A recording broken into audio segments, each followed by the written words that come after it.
Technique किस type की चीजें हुई कि आपको लगा कभी कि बेवजह ही मैं पॉलिटिक्स में आ गई? तभी कहा जाता है कि बीजेपी से जो भी जुड़े हुए लोग हैं उनको बीजेपी बहुत ज़्यादा काम और मेहनत करना सिखाती है। गाँव में सबसे बड़ी प्रॉब्लम है कि जो भी हमारे पूजा पाठ से रिलेटेड चीज़ होती है, जो वेस्टेज होती है, लाइक कभी मूर्तियाँ हमें विसर्जित करनी होती है या पूजा का कोई सामान होता है जो हम कूड़े में या नाले में नहीं फेंकना चाहते, उसको लेके आप कोई इनिशिएटिव ले रही है?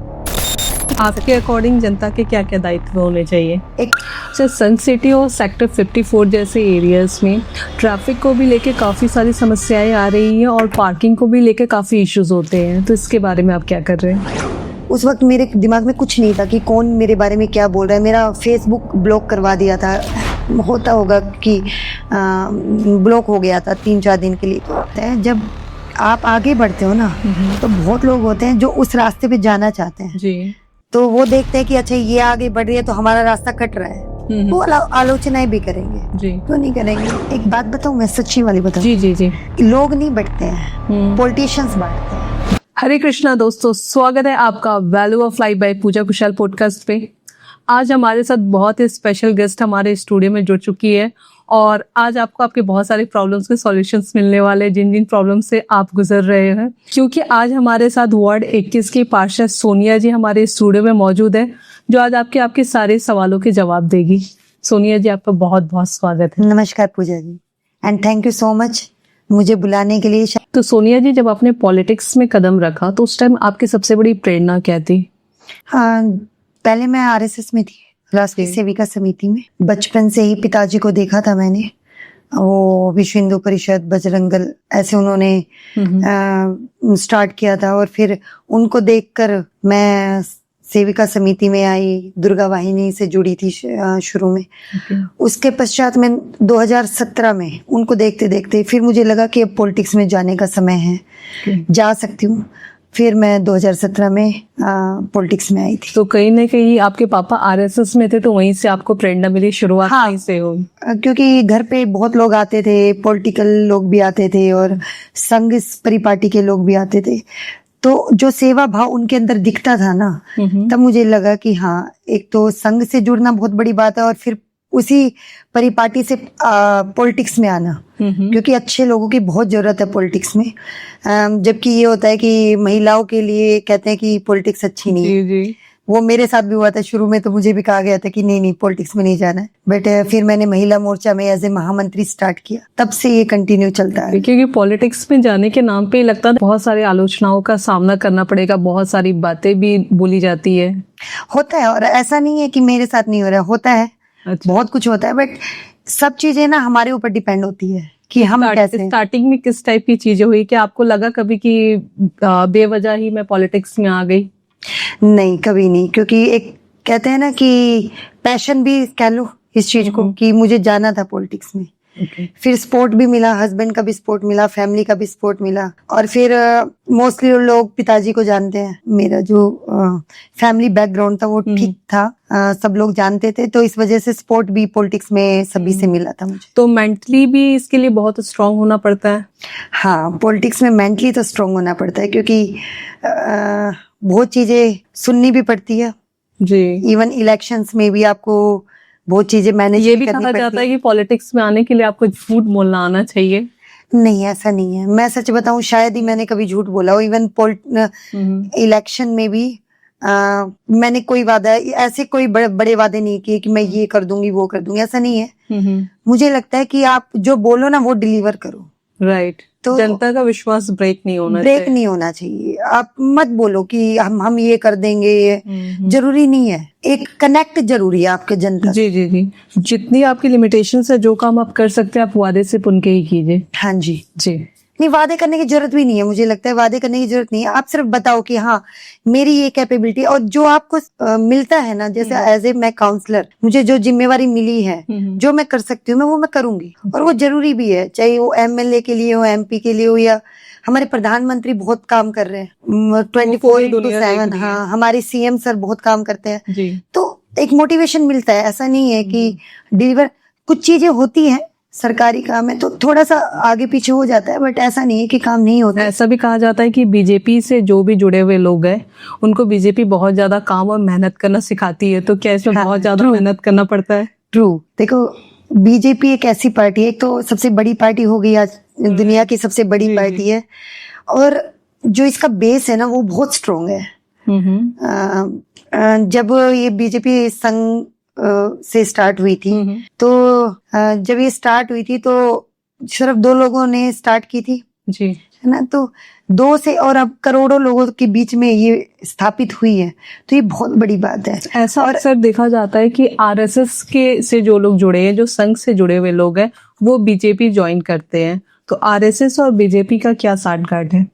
नहीं, साठगांठ नहीं है, विचारधाराओं का एक ओके, तालमेल है, ऐसा नहीं है कोई साठगांठ है। ओके। तो आरएसएस कहीं ना कहीं बीजेपी को सपोर्ट करती है, विचारों को सपोर्ट करती है। ओके। अभी हमारे माननीय मोहन भागवत जी ने भी बोला था कि हम विचारों को सपोर्ट करते हैं, हम किसी पार्टी से नहीं जुड़े हुए हैं, हम विचारों से जुड़े हुए हैं, जो हिंदुत्व के लिए बात करते हैं, जो हमारी संस्कृति के लिए बात करते हैं, हम उनसे जुड़े हुए हैं। तो भाजपा एक ऐसी पार्टी है जो विचारों से जुड़ी हुई, दोनों के विचार काफी मिलते हैं। हाँ, हमारे विचार ही वहीं से आए हैं। ओके जी। तो आपने अपने कार्य क्षेत्र में ऐसा अभी तक कौन से काम किए जिसपे आपको बहुत प्राउड फील होता है? एज ए काउंसलर और क्योंकि मैं महिला मोर्चा की जिलाध्यक्ष भी हूँ, तो एज ए जिलाध्यक्ष बताऊं या एज ए काउंसलर? आप दोनों का बताओ। एज ए काउंसलर देखो, जब हम बने थे, हम 36 पार्षद बन के आए हैं, और उसमें मोस्टली पार्षद न्यू हैं, तो 2.5 साल से कोई भी इलेक्शंस नहीं हुआ था काउंसिल्स का, और ग्राउंड पे नहीं थे जी। ये वाली जो थी, तो जब मैं काउंसलर बन के आई तो सड़क की खस्ता हालत थी, सीवियर प्रॉब्लम्स थी, स्ट्रीट लाइट कह लो, बहुत सारी चीजें थी जो मैनेज नहीं थी। वो लैकिंग ऑफ काउंसलर इलेक्शन लगा लो या कुछ भी लगा लो। तो जब हम आए हैं बन के, तो हमने सब चीजों पे गौर किया है, और धीरे धीरे सब चीजों पे काम हो रहा है। इवन सफाई का बहुत बड़ा मुद्दा होता है। पानी, बारिश में अभी पीछे से कह रहे थे कि इंटरनेशनल लेवल तक बात चली गई थी जी। जल भराव की, उस पे बहुत अच्छा काम हो रहा है। तो मुझे लगता है कि अगली बारिश तक जो ये जल भराव का जो इशू है वो नहीं होगा। और इस बारिश में भी आपने देखा हो, पिछली बार की बजाय इस बार बारिश का जो पानी का ठहराव था वो बहुत कम था। आरडीसीटी से अभी भी बहुत सारी कंप्लेंट्स आती है वाटर लॉगिंग की। मैं सच बताऊं आपको, गेट नंबर 3 है, कई सालों से वहां पे पानी भरता था जी। मैं खुद गई थी फर्स्ट बारिश जब हुई थी मानसून की, जैसे ही मुझे पता चला कि गेट नंबर 3 पे, और मेरे पास वही एक कंप्लेंट आई थी, मैं गई थी और हमने खड़े होके 10 दिन के अंदर वहां पे ड्रेनेज बनवाया, और अब वहां पे पानी नहीं भरता है। मैं जब भी बारिश होती है उसके 1 घंटे बाद, क्योंकि हम 1 घंटे का गैप लेते हैं, कभी भी जब तेज बारिश आती है तो 1 घंटे का हम मान के चलते हैं कि वाटर लॉगिंग होगा जी। लेकिन 1 घंटे बाद मैं पूरे वार्ड में मैसेज भेजती हूँ कि अगर कहीं भी वाटर लॉगिंग है तो प्लीज आप मुझे लोकेशन भेजिए, मैसेज भेजिए, और फिर हम उसको ठीक करवाते हैं। ऐसा भी कहा जाता है कि वहाँ पे पानी के लिए टैंकर पे भी लोग डिपेंडेंट है, तो इसके बारे में आपका क्या कहना है? हाँ, मैं मानती हूँ। जब मैं बनी थी, क्योंकि हम अप्रैल से हमने काम स्टार्ट कर दिया था, मार्च ऑफ एंड से, तो फिर गर्मियां तो स्टार्ट हो ही गई थी, तो पानी की बहुत प्रॉब्लम थी, सच में प्रॉब्लम थी, ऐसा नहीं है नहीं थी। टैंकर्स भी आते थे तो लोगों को प्रॉब्लम्स होती थी, लेकिन हमने फिर उसके बाद पंप लगवाए हैं, 52 सेक्टर में लगवाए हैं, 57 में, और वहीं से ज्यादा प्रॉब्लम आती थी। धीरे धीरे चीजें ठीक हो रही है, पानी अब स्मूथ चल रहा है, सर्दियों में तो वैसे भी स्मूथ रहता है, तो वो पीछे से कमी होती है, जैसे जीएमडीए से कमी हो गई, और हो सकता है उनके पास भी कम आता होगा, बट अब पानी ठीक है, और अगली गर्मियों तक हमारा टारगेट है कि पानी की प्रॉब्लम नहीं रहेगी। ओके, तो अगली गर्मियों तक आप मतलब कुछ ऐसा प्रॉपर इनिशिएटिव ले रहे जिससे पब्लिक को कोई प्रॉब्लम ना हो? हाँ, हमने बताया ना कि पंप लगवा रहे हैं हम। मैंने 9 पंप का बोला हुआ है एमसीजी को कि हमें लगवाने हैं, 2 लग चुके हैं। धीरे धीरे 2 करके हम 9 लग जाएंगे। 9 लग जाएंगे। ओके, तो पब्लिक को बहुत राहत मिलेगी। बहुत राहत। वार्ड 21 बहुत बड़ा क्षेत्र है जो आपके अंडर आता है, तो वेस्ट कलेक्शंस को लेके क्या चैलेंजेस आते हैं? बहुत चैलेंजेस आते हैं। एक्चुअली क्या है कि अभी वो आया था सेंटर से, हमारे पास आदेश आया था कि जो बांग्लादेशी है, स्टेट गवर्नमेंट को और फिर एडमिनिस्ट्रेशन को ये आदेश आया था कि जो बांग्लादेशी है उनको यहाँ से बांग्लादेश भेजा जाए। तो जब ये हुआ था तो काफी जो लेबर है वो बांग्लादेशी लेबर थी। जी। या कह दो कि बंगाल की लेबर थी, तो उनमें एक भय हो गया कि हमें यहाँ से जाना है। उसके पश्चात क्या हुआ कि वो लोग बंगाल चले गए।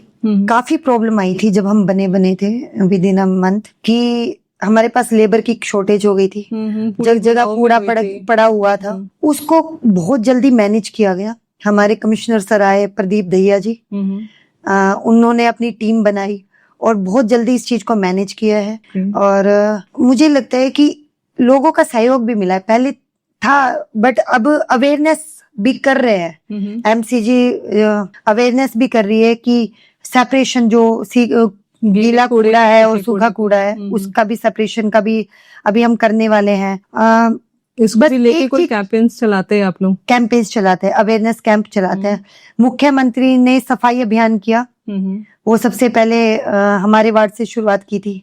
वार्ड नंबर 21 से 2 वार्ड लिए थे, तो उसमें एक वार्ड नंबर 21 था। तो ये बहुत बड़ी पहल थी मुख्यमंत्री जी ने। और ऐसा नहीं कि सिर्फ वो झाड़ू उठा के उन्होंने शुरुआत की, उन्होंने बकायदा, आप देखोगे ना, उन्होंने बकायदा कूड़ा उठाया, सफाई की और पौधारोपण भी किया। जनरली लोगों को लगता है ना कि कैमरा में दिखाने के लिए या नहीं, ऐसा नहीं है।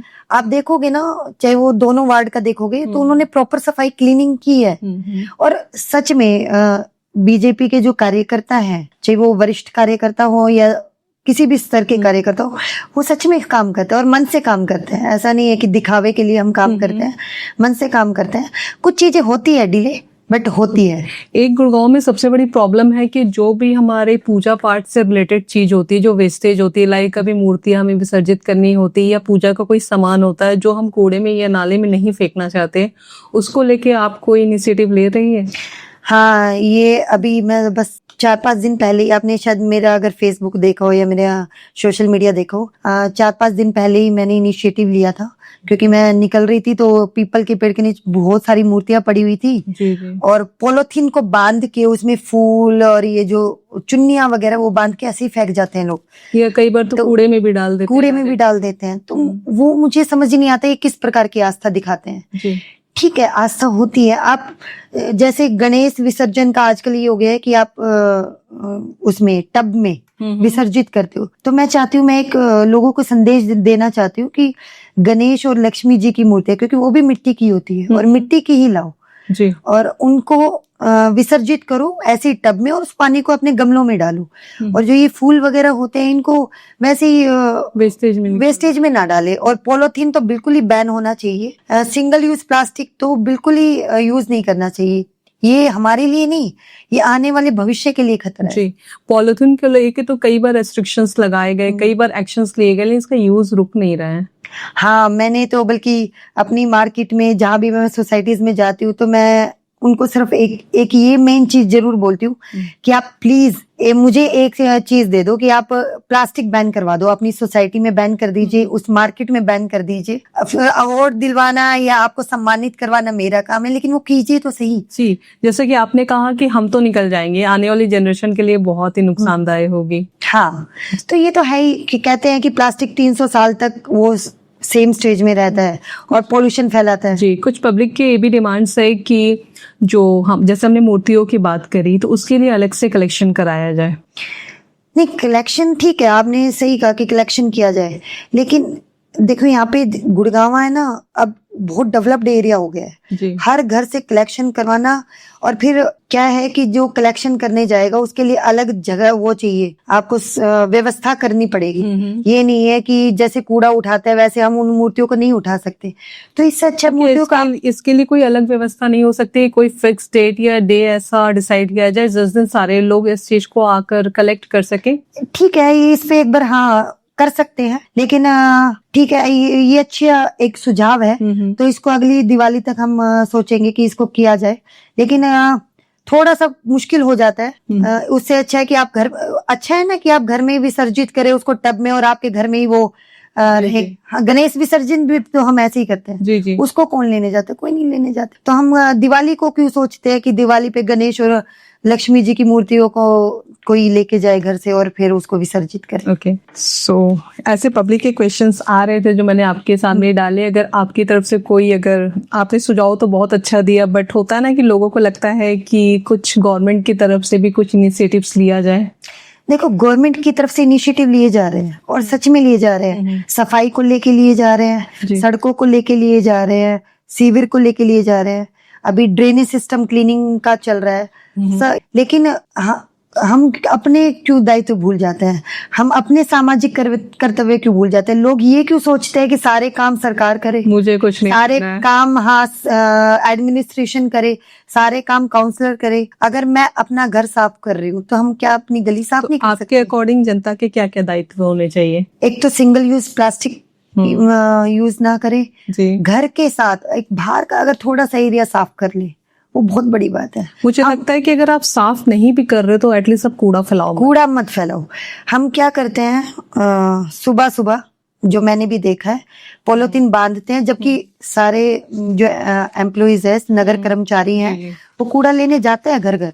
लेकिन क्या है कि सुबह जल्दी निकल जाते हैं कुछ एम्प्लॉइज, और वो कूड़ा बांध के कहीं भी सड़क पे फेंक देते हैं। कितनी बुरी बात है। और सबसे बुरा तब लगता है ना जब हमारे यहाँ गाय को माता माना जाता है। हाँ, और वो माता कहा जाता है, और वो कूड़े में वो कुछ खाने के लिए और वो गौ माता ऐसा नहीं है कि वो वैसी है, वो किसी ना किसी की बांधी हुई गौ माता होती है। वो सुबह छोड़ देते हैं, शाम को ले जाते हैं, मतलब जब उनका दूध निकालना होता है तब उनको ले जाते हैं। इस पे भी आने वाली थी। जैसे आपने कहा कि वो गौ किसी की पाली हुई है, तो जब लोग जानवर को पालते हैं उनसे फायदा कमाते हैं, बट सड़कों पे ऐसे ही छोड़ देते हैं, वो अपना पेट अपने से भरते हैं, या ऐसा भी कई बार होता है कि आने जाने वाले लोगों को भी उनसे नुकसान पहुंच सकता है, वो अटैक भी कर देते हैं। तो इसके लिए आप लोग क्या कर रहे हैं? एमसीजी अभी शेल्टर्स बनवा रही है, और इवन जो डॉग है उनके लिए भी, काऊ के लिए भी, तो और इन पे एक्शन भी लिया जाएगा। जो ये इस तरह की डेयरी बना रहे हैं जो इलीगल है, क्योंकि ये डेयरी भी कहीं ना कहीं जो मैंने देखा है एमसीजी या हुड्डा की लैंड पे बनी हुई है, तो उन पे भी जल्द से जल्द एक्शन लिया जाएगा। उनके चालान कटेंगे और उन डेयरियों को बंद करवाया जाएगा, और उनको सख्त निर्देश दिए जाएंगे कि इस तरह से गाय नहीं छोड़ी जाए और सरकारी भूमि को पहले तो मुझे लगता था कि ये दंड के टाइम में होता, शाम में सारी गाय वापस चल जाती होगी अपनी जगह पे। लेकिन मैं एक रोज रात के 1 बजे लौट रही थी अपनी फैमिली के साथ में, और मैंने रात के 1 बजे देखा काफी सारे गाय के बच्चे सड़कों पे ऐसे ही घूम रहे हैं। हाँ, वो शाम को दूध निकाल के फिर छोड़ देते हैं, मॉर्निंग में फिर ले जाते हैं। तो ये मैंने भी देखा। इवन बहुत सारी गाय जा रही थी, उनके पीछे 2 बाइक वाले जा रहे थे, तो मैंने वैसे ही, उनको तो पता नहीं था कौन हूं मैं, मेरी वार्ड में, तो मैंने उनसे पूछा कि आप कहाँ लेके जा रहे हो? कहते सड़कों पे छोड़ने जा रहे। बट क्योंकि मैं अगर रुकती तो वहां पे ट्रैफिक जाम हो जाता, तो मैंने ऐसे ही फोटो खींच के फिर मैंने नगर निगम में भेजा। तो एक्शन होते हैं, बट वो ये कि अभी हमारे पास संसाधन की थोड़ी कमी है जी। तो लेकिन उसके लिए भी सरकार प्रयास कर रही है। इस टाइप की संसाधन की कमी है, जैसे गाय, बहुत सारी गायें हैं, रखा कहाँ जाए उनको। गौशाला है लेकिन वो ऑलरेडी बहुत भरी हुई है, तो अब गौशाला और गायों को रखने का स्थान हम कर रहे हैं चयनित। तो मतलब जो गाय के ओनर है वो गाय को भी आप ले जाके शेल्टर होम में रखेंगे?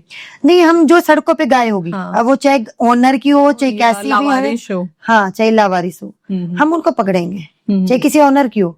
फिर हम नहीं मानेंगे कि भाई कोई जैसे फोन करवा देते हैं कभी किसी के कि प्लीज इस बार छोड़ दीजिए, और वो मानती भी नहीं है। दिक्कत ये है कि चलो हम एक बार रियायत दे भी दे कि चलो ठीक है, पालतू गाय है, आप पाल लो इसको, दूध देती है, बट जब मानती ही नहीं है ना, तब बुरा लगता है। और उनको ये समझ नहीं आता कि गाय को हम माता मानते हैं, और सारे लोकल लोग हैं, ऐसा भी नहीं है कि बाहर के लोग। बुरा लगता है, लिटरली मुझे बहुत बुरा लगता है जब वो कचड़े में कुछ खाने के लिए बिल्कुल तो हाँ, तो फिर वो कैसे सम्मान करते हैं कि उनका मतलब गाय को पालते हैं, उनका दूध पीते हैं, बच्चों को पिलाते हैं, और उन गायों को ऐसे छोड़ देते हैं। अब मुझे लगता है कि आपके इस बात के बाद लोगों को सतर्क होने की जरूरत है कि उनकी गाय शेल्टर होम में नहीं। मेरा है मोटिव, ये मेरा टारगेट है कि जो इलीगल डेयरी चल रही है, जो गाय है, इवन परसों हमारे ज्वाइंट कमिश्नर रविंद्र मलिक जी ने विजिट भी किया था हमारे वार्ड में, तो काफी सारी गाय बैठी थी, तो हमने वो लोकेशन भी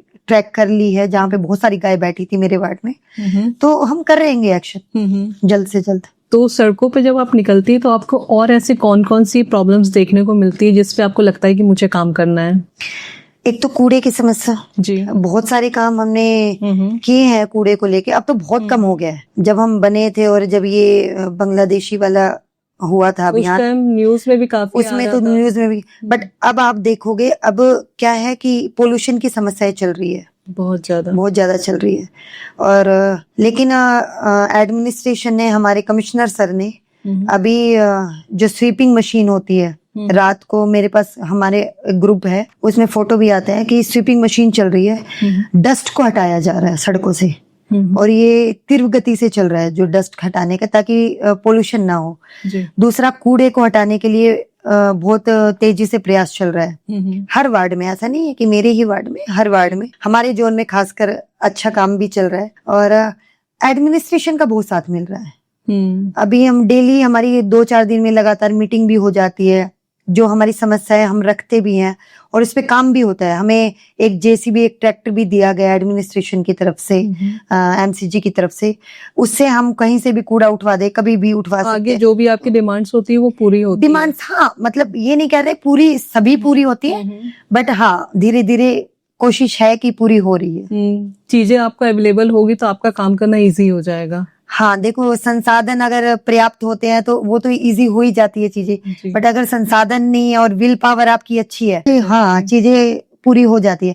और मैं सच बताऊं ना कि मेरे वार्ड में लोगों का साथ भी मिल जाता है। मेरे वार्ड सबसे बड़ा वार्ड है और 68 RW है मेरे वार्ड में जी। तो मैं लगातार, मैंने अभी सफाई अभियान भी किया था, पीछे से हमने लगातार सफाई अभियान किया। आपके वार्ड के कुछ एरियाज में सीवेज बैकफ्लो की भी समस्या बहुत ज्यादा है।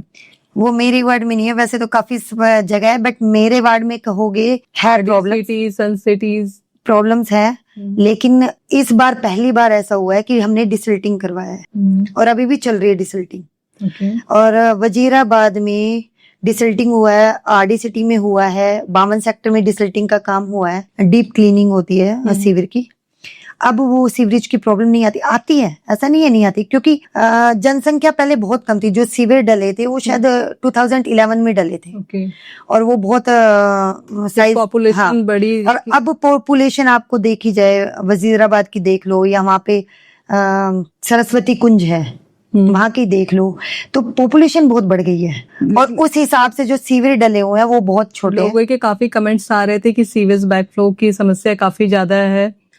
आरडी सिटी, सुशांत लोग के एरिया से काफी ज्यादा बैकफ्लो होता है और लोग काफी ज्यादा बदबू से और हेल्थ इश्यू से परेशान हो रहे हैं। मुझे लगता है ये आपके पास जो कंप्लेंट आई होगी 3-4 महीने पहले की होगी। रिसेंटली हमने बहुत चीजों को सुधारा है, डिसल्टिंग के माध्यम से टीम भी नहीं बनी है और टेंडर भी लग चुके हैं, तो नए लोग भी आ गए हैं काम करने के लिए, जेटिंग मशीन्स आ गई है। अभी वार्ड वाइज भी सोच रहे हैं कि जेटिंग मशीन दी जाए, तो अब काफी हद तक सुधार हो चुका है इस चीज को लेके, सीवर की प्रॉब्लम को लेके। तो ऐसा भी लगता होगा ना कि प्रॉब्लम्स बहुत ज्यादा है और कम टाइम में क्या क्या चीजों में सुधार किया जाए। देखो, प्रॉब्लम्स तो शुरू से है, ऐसा नहीं है कि प्रॉब्लम्स अभी से है, और प्रॉब्लम्स आती भी रहेगी। ऐसा भी नहीं कह सकते कि 100% सॉल्यूशन है प्रॉब्लम्स का। अगर प्रॉब्लम नहीं होगी तो फिर सॉल्यूशन नहीं होगा, तो प्रॉब्लम्स तो रहेगी। देखो, प्रॉब्लम्स रहेगी, लेकिन जो अथॉरिटी में बैठे हैं वो उन चीजों को पे ध्यान दे रही है या नहीं दे रही, ये चीजें मैटर करती है। नहीं, अब दिया जा रहा है, चाहे वो किसी भी स्तर पे लो, चाहे प्रधानमंत्री स्तर पे लो, ये तो एक छोटी सी बात है, चाहे प्रधानमंत्री नेशनल लेवल पे ले लो या स्टेट लेवल पे ले लो या लोकल लेवल पे ले लो, प्रॉब्लम्स का सोल्यूशन हो रहा है, हर तरह की प्रॉब्लम। बीजेपी काम कर रही है, बीजेपी ऑब्वियसली बीजेपी काम कर रही है। सेक्टर 56 आपके वार्ड में बाद में शामिल हुआ। हाँ जी। तो उस टाइम में आपको क्या क्या प्रॉब्लम्स उसमें दिखी? एक्चुअली क्या है, मेरे वार्ड में, मेरा वार्ड पहले था ही नहीं, मैं तो एक सामान्य सी कार्यकर्ता थी भारतीय जनता पार्टी की, जिला अध्यक्ष थी महिला मोर्चा की, और चाइल्ड वेलफेयर कमेटी की मेंबर रही हूँ मैं। जिस दिन मुझे टिकट मिली मैंने उसी दिन रिजाइन किया था, और सच बताऊं मैंने चुनाव का सोचा ही नहीं था कि मैं चुनाव लड़ूंगी। जब ये वार्ड बंदी हुई तो, क्योंकि मैं बादशाहपुर की रहने वाली हूँ, तो सोचा था कि बादशाहपुर से मुझे कहा गया, क्योंकि महिलाएं अब तो हमारे माननीय प्रधानमंत्री जी ने और मुख्यमंत्री जी ने आरक्षित कर दिया 33% महिलाओं के लिए, तो सक्षम महिलाएं आगे आनी चाहिए। तो इस विचारधारा से लोगों ने मुझे कहा कि आप चुनाव लड़ो, जबकि मेरा था कि मैं एज ए CWC मेंबर मैं काम करूंगी। वो एक जिम्मेदारी मुझे मिली हुई थी। तो जब मुझे कहा गया कि नहीं आपको चुनाव में आना चाहिए, तो मैंने सोचा फिर एक बादशाहपुर क्षेत्र था मेरे पास और एक वजीराबादी, ये वाला जो वार्ड था जी। जब सोचा कि कहाँ से लड़ना चाहिए, तब मैंने डिसाइड किया, तब मैंने देखा कि इसमें कौन कौन से एरिया आ रहे हैं। तो उससे पहले हाँ ठीक है, पहले दाइमा जी और कुलदीप जी, बल्कि मेरे वार्ड में तो 3 वार्डों का समावेश है, तो 3 वार्ड मेरे वार्ड में मिक्स हुए हैं। जी जी, काफी बड़ा क्षेत्र है, सबसे बड़ा क्षेत्र है, तो ठीक है, बट अच्छा है, अच्छा वार्ड है। तो उस टाइम में आपको कोई भी ऐसे चैलेंजेस नहीं दिखे उसमें? नहीं, चैलेंजेस नहीं, देखो चैलेंजेस उनके लिए होते हैं जिनकी विल पावर नहीं होती। अगर आपके पास विल पावर है ना काम करने की, और आप पॉजिटिव वे में काम करोगे, तो आपके साथ है ना लोग भी जुड़ेंगे, आपके पास संसाधन भी जुड़ेंगे, और आप काम भी अच्छे से करोगे, आपके पास एडमिनिस्ट्रेशन भी निकाल लोगे, सोल्यूशन भी निकलेगा डेफिनेटली। जी। सेक्टर 56 में बार बार मरम्मत की जाती है, और सेक्टर 52A में रोड्स अभी तक पूरी तरीके से रेडी नहीं है, तो इंफ्रास्ट्रक्चर को लेके क्या काम चल रहा है? 56 में रोड का टेंडर हो चुका है। ओके। अभी केंद्रीय विहार के गेट नंबर 2 और 3 पे सड़क बन रही है, क्योंकि वो काफी बुरी हालत में थी। जी जी। वो ही टेंडर सेम 56 का है। वो सड़क बनते ही maybe within 10 days वो 56 में शिफ्ट हो जाएगा, और जल्द से जल्द विद इन 1 मंथ और 2 मंथ्स में वो 56 बिल्कुल रोड क्लीन ठीक हो जाएगी, मतलब कोई गड्ढे नहीं, कुछ नहीं। इवन जब मैं आई थी तो जो हुड्डा मार्केट है वहाँ की, आपके पास आई भी होगी ये क्वेरी भी जी जी, कि हुड्डा मार्केट की हालत बहुत खराब है, और हम भी फेस कर रहे थे क्योंकि मैं वहीं रहती हूँ, वो 2 में मैं रहती हूँ, और हुड्डा मार्केट के बिल्कुल पास है, मेरा डेली सही आना जाना रहता है। तो मैं भी वो स्थानीय हूँ, और सेम सिचुएशन से, प्रॉब्लम से मैं भी जूझती हूँ। तो जैसे ही मैं बनी थी, अब तक 3 बार विजिट हो चुकी है एमसीजी की, हमारे कमिश्नर सर की, हमारे ज्वाइंट कमिश्नर सर की, वहां पर जो हुड्डा मार्केट है, और उस पे संज्ञान लेते हुए हमारे कमिश्नर सर ने उसको एमसीजी में ट्रांसफर करवाया। बहुत 56 की मार्केट को देखा, और 56 की मार्केट के साथ और भी मार्केट को एमसीजी में ट्रांसफर करवाया हुड्डा से, और उसके टेंडर भी लग चुके हैं। और जल्द से जल्द इस समस्या से, जो 56 की मार्केट हो गई, सड़क हो गई, इनसे निजात पा लिया जाएगा। टेंडर दिए जाते हैं और रोड्स भी बन जाती है, लेकिन कई बार ऐसा होता है कि पॉलिटिक्स इतनी खराब होती है कि वो रोड ज्यादा टिक नहीं पाते, तो इसको लेके आप लोग क्या ध्यान दे रहे हैं? देखो, जो मेरे वार्ड में सड़क बन रही है या कोई भी काम हो रहा है, जिस गली में बन रहा है, जिस RWA में बन रहा है, जहाँ पे भी बनती है, मैं वहाँ के लोगों को बोलती हूँ कि ये मॉनिटरिंग करना आपकी जिम्मेवारी है, राइट, है ना, क्योंकि मैं हर जगह नहीं पहुंच पाऊंगी। मुझे बहुत बड़ा एरिया है, और मैं खड़ी होकर सड़क बनवाऊं, मैं कभी कभी जाती हूँ मॉनिटरिंग करने, बट हर जगह जाना, अब मैं एक पैच देख लूंगी, बट सड़कें तो बहुत लंबी होती है ना। जैसे जो लोकल्स होते हैं वो इन चीजों को मॉनिटर करें, और वो उनके लिए भी अच्छा है। और मैंने इवन ठेकेदारों को भी बोला हुआ है कि मुझे जिस आप रोड को बनाओगे, वहां के मुझे साइन चाहिए, वहां की उस गली के साइन चाहिए, वहाँ के लोकल्स की, जो वहाँ के लोकल के लोगों की मुझे साइन चाहिए। इवन डिसल्टिंग हुआ गांव में, तो मैंने बोला है कि भाई आप लोकल लोगों की साइन करवाइए, तभी मैं साइन करूंगी। तो उससे एक तो जन भागीदारी बढ़ेगी, एक लोगों को अपने कर्तव्य का भी पता चलेगा, और फिर लोग कह नहीं पाएंगे कि भैया आपने ये काम गलत किया। पब्लिक का फीडबैक लेना साइन करने से पहले, ये बहुत बड़ी बात है, और इसमें जैसे आपने कहा, पब्लिक भी कोई प्रॉब्लम बोल नहीं सकती क्योंकि आपकी मॉनिटरिंग हुआ है। राइट, क्या बात है। तो ये जरूरी भी है। देखो, उनको भी पता चलना चाहिए कि समाज में काम हो रहा है और हम इसमें भागीदारी कर रहे हैं। अगर वो खड़े होके बनवाएंगे ना, तो उनको भी अच्छा लगेगा। ऐसा नहीं है वो नहीं चाहते कि हम ना बनवाएं, बट उनको कोई बोलता नहीं है, क्योंकि रोड टूटेगी सबसे ज्यादा उन्हें फेस करना पड़ेगा। और एज अ पार्षद जब आपने उन्हें राइट्स दिया कि आप खुद ही मॉनिटर करो, तो इससे अच्छी बात क्या हो सकती है। और इवन आप ठेकेदारों को भी इंस्ट्रक्शन दीजिए कि अभी क्या हुआ कि वजीराबाद में एक सिविल लाइन डल रही है गली में, तो लोग खड़े होके बनवा रहे हैं वहां पे। अगर कुछ भी कमी होती है, मेरे पास वीडियो आ जाती है कि बहन जी ये कमी है, तो आप प्लीज इस पे संज्ञान लीजिए। एट ए टाइम संज्ञान लिया जाता है, फिर वो अच्छी बात भी बोल के मुझे वीडियो भेजते हैं कि हाँ इस पे संज्ञान लिया गया और ये काम हो गया। हमारे माननीय प्रधानमंत्री जी और आदरणीय मुख्यमंत्री जी के नेतृत्व में बीजेपी सच में बहुत अच्छा काम कर रही है। बस चीजों को थोड़ा सा टाइम देना पड़ता है। देखो, 4 टाइम तो हर चीज में देना पड़ेगा। आप अगर गृहस्थी में भी देखोगे, ऐसा नहीं है कि जल्दी से काम हो जाते हैं, नहीं होते हैं, बट ठीक है। जैसा कि मैंने आपसे पहले भी कहा कि प्रॉब्लम्स तो आते रहेंगे, उसके सॉल्यूशन पे जो अथॉरिटी में बैठा है वो काम कर रहा है या नहीं, वो संज्ञान ले रहा है या नहीं, ये बड़ी बात है। ये बड़ी बात है जी। क्योंकि कई बार ऐसा होता है ना कि लोग जो है, जो जिनको कुर्सी मिल गई है, वो लोगों की प्रॉब्लम्स को अवॉइड करते हैं, लोगों से कनेक्ट नहीं करते हैं। हाँ, ये जरूरी है। आपको कुर्सी मिल जाए ना, तो इसको ये मत सोचिए कि पता नहीं मैं क्या बन गया या क्या बन गई। आप लोग, क्योंकि लोगों ने आपको बनाया है, तो उनसे कनेक्ट होना बहुत जरूरी। कुर्सी मिलने के बाद में, आपको कोई पोजीशन मिलने के बाद में आपके ऊपर रेस्पॉन्सिबिलिटीज, दायित्व बहुत ज्यादा हो जाता है। और रिस्पॉन्सिबिलिटीज हमें कौन देता है? जनता ही तो देती है। अगर हम उनके बीच में ही नहीं रहेंगे तो फिर क्या फायदा उस रिस्पॉन्सिबिलिटी का? बिल्कुल। और वो रिस्पॉन्सिबिलिटी को डाइवर्ट करो ना जनता के पास। अगर मैं सफाई अभियान कर रही हूँ तो जनता को साथ लेके करूँ, क्यों नहीं करूँ? बिल्कुल। कि आप उनकी भी जो दायित्व है आप उन्हें बताओ, ताकि उन्हें भी आगे चल के प्रॉब्लम ना फेस करना पड़े। और मैं तो चाहती हूँ कि यूथ भी जुड़े इन चीजों से। बहुत जरूरी है यूथ को जुड़ना। चाहे वो पौधारोपण को लेके ले कह लो, या हर चीज को लेके हम करते रहते हैं अवेयरनेस कैंप। को जोड़ने के लिए भी आप लोग कुछ करते हैं? हाँ, यूथ को जोड़ने के लिए हमने अभी अवेयरनेस कैंप किए थे। जब भी पौधारोपण करते हैं तो हम बुलाते हैं यूथ को, एनजीओ को बुलाते हैं, हम RWS को बुलाते हैं। हमने पुलिस के साथ मिलके ड्रग्स पे, साइबर क्राइम पे यूथ को अवेयर किया है। अभी भी हमारे 1-2 कार्यक्रम और भी लाइन में है। तो अच्छी बात है, यूथ को आगे आना चाहिए, क्योंकि यूथ हमारे देश का भविष्य है। और आपने जैसे कहा कि ड्रग्स पे और साइबर क्राइम पे, ये सारी चीजें यूथ को ले डूब रही हैं आज के टाइम में।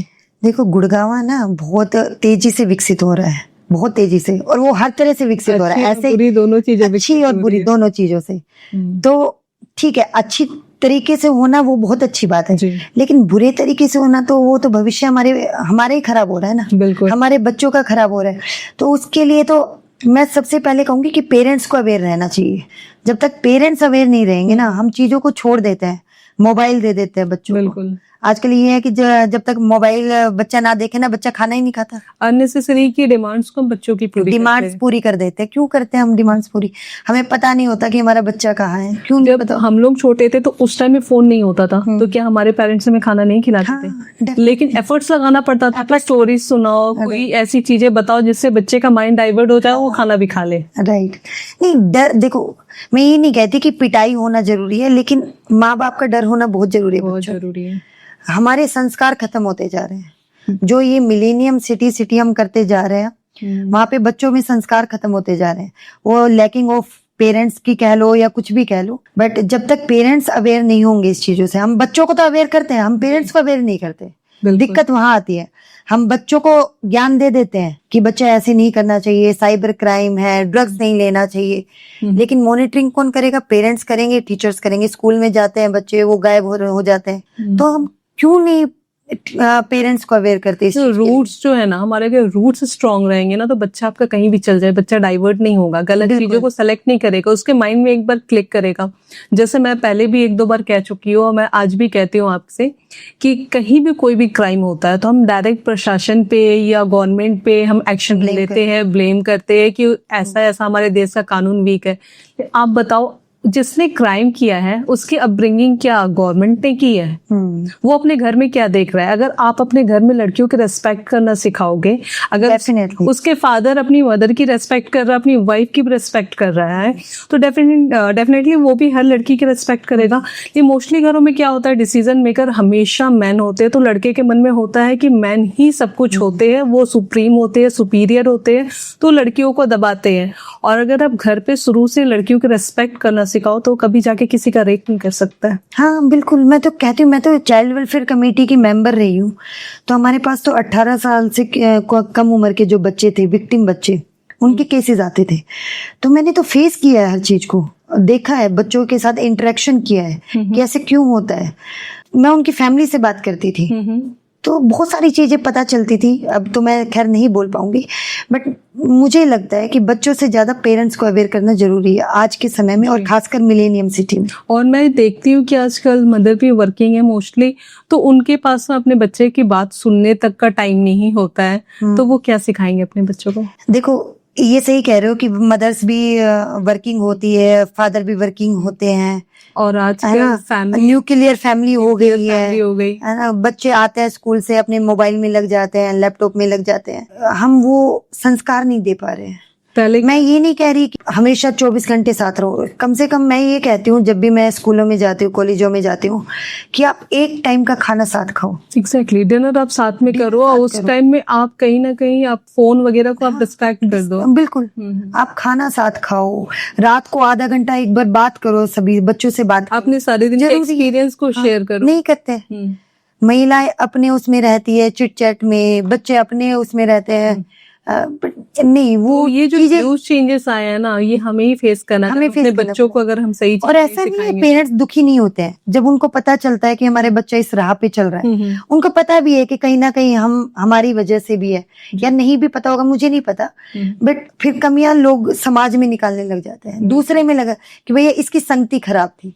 अरे हमने अपने बच्चे को ऐसा क्यों नहीं बनाया कि वो हम संगत में ना पड़े। और चलो सामने वाले की हम क्यों नहीं उसको बदल सकते जी। अगर हम अच्छे हैं तो सामने वाले को अच्छा क्यों नहीं बना सकते। बिल्कुल, हम क्यों बुरे बने। जी जी। पहले के टाइम में क्या होता था, जॉइंट फैमिलीज होती थी, सबकी अलग अलग रेस्पॉन्सिबिलिटीज होती थी, ग्रैंड पेरेंट्स भी अच्छे अच्छे स्टोरी सुनाते थे बच्चों को, तो कहीं ना कहीं बच्चा किसी न किसी से अपनी बहुत कनेक्टेड होता था, अपनी बातें शेयर करता था। आजकल सब सेपरेट होते जा रहे हैं। नहीं, बातें शेयर करते ही कहाँ है, नहीं करते। पेरेंट्स से तो करते ही नहीं है बिल्कुल भी। दोस्त बनते हैं, दोस्त आजकल लॉयल कहाँ रहते हैं। बिल्कुल, मुझे नहीं लगता कि और अपनी कोई सीक्रेट अगर वो शेयर कर दे तो बाहर के लोग तो फिर उसी को ही टारगेट करेंगे। तो मैं वही कहती हूँ कि सबसे जो आपके फ्रेंड है ना, वो आपकी माँ है, आपके पिता है और आपके टीचर्स हैं जिन पे आप फेथ करते हो। कोई दोस्त आपके साथ नहीं देगा। जब आप मुसीबत में पड़ोगे ना, वो भागता नजर आएगा, कोई साथ नहीं। बिल्कुल बिल्कुल। या तो आपको बहुत ही ये हो कि हाँ सच में ये मेरा दोस्त है और सच में ही साथ देगा, बट मुझे नहीं लगता आज के टाइम में कोई भी, आजकल तो फैमिलियां ही साथ नहीं देती हैं। आप देखोगे तो, क्योंकि यूथ जो है ना, जैसे मैं फिर कहूंगी कि हमारे देश का भविष्य, तो इनको बचाना बहुत बड़ी जिम्मेवारी हो गई है अब। हाँ ये तो है, लेकिन उससे पहले है कि फैमिली को बचाना जरूरी है। जब तक आपके संस्कार नहीं बचेंगे ना, तब तक मैं बोलना चाहूंगी, हिंदू धर्म में लोग बहुत ज्यादा ही मॉडर्न हो रहे हैं। कुछ लोग हैं जो अभी भी स्पिरिचुअल है, अपने रूट्स को फॉलो कर रहे हैं, और कुछ लोग ऐसे हैं जो अपने ही धर्म पे, अपने ही चीजों पे क्वेश्चंस करते हैं।